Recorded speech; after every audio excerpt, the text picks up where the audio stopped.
So the media broadcasting program is actually a state-approved course. We divide it up into two areas. We have a video side and an audio side. So when students choose to take the media broadcasting program, they take both components. They work on film and video editing in the video side for part of the time, and then in the audio side they work on manipulating audio, and then of course our high school radio station. And we are the only high school run radio station in South Carolina. About 15 years ago we decided to go with the radio station. At that time it was actually through the FAA. We actually could broadcast within a mile of our school. It's an educational opportunity that was not meeting the needs of our students. They wanted to listen to it at Powdersville High School when they were there, or at Palmetto High School, and realistically they had to be within a mile of our school. So at that point in time, about 2 years after starting the radio station, we decided to go web-based, and then that gives the opportunity for everybody to listen to it 24 hours a day, 7 days a week. So our instructor, both Mr. Boone and the previous instructor, are very involved in sports, and we noticed a lot of sportcasting interest in the students. So we decided to start competing in radio competitions across the state, which there are none, because we're the only high school run radio station in South Carolina. So we started competing nationally.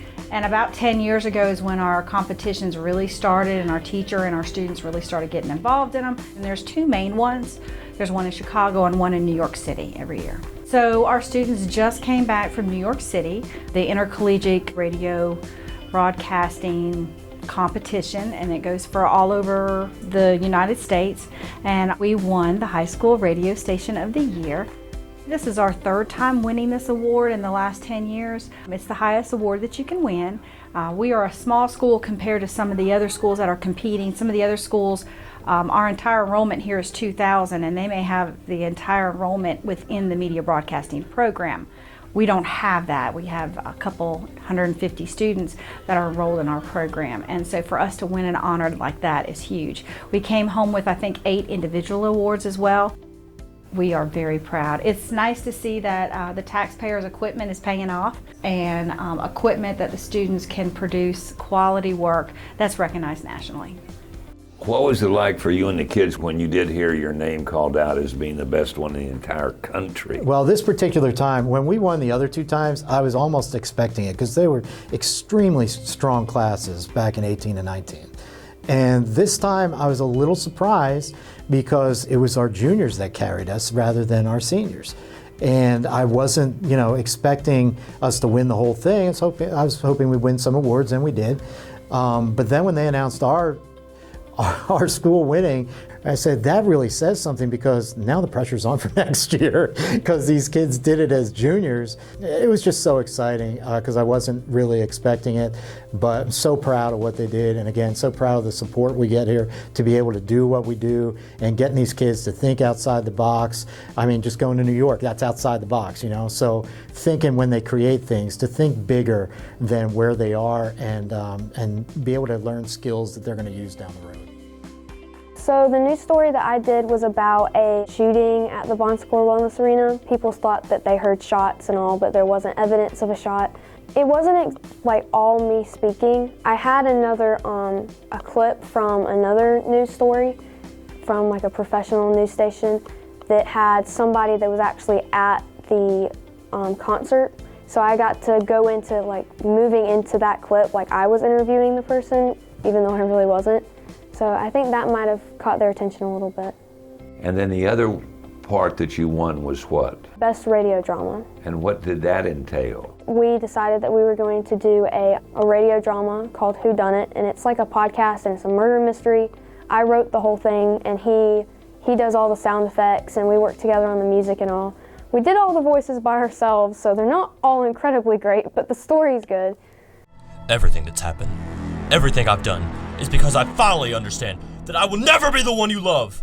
Daniela's fingers skimmed the butt of the gun, but before she could grab it, Calvin flipped her on her back, pinning her to the floor. Never! The letter opener dug into Daniela's heart, and her eyes widened as blood started pooling in her mouth.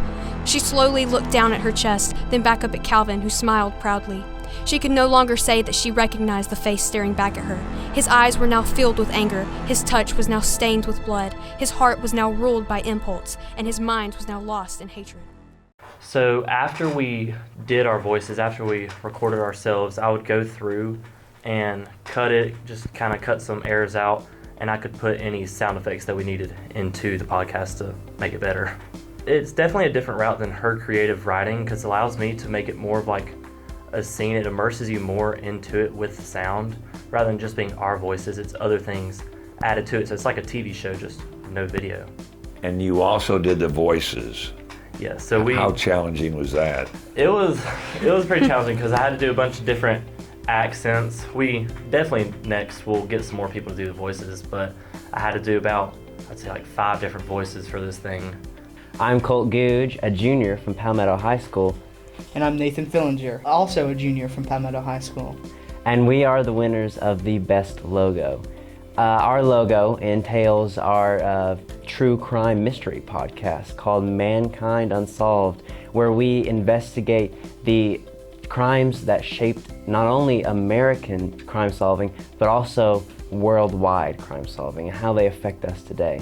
We cover topics such as Jack the Ripper. We covered D.B. Cooper. D.B. Cooper.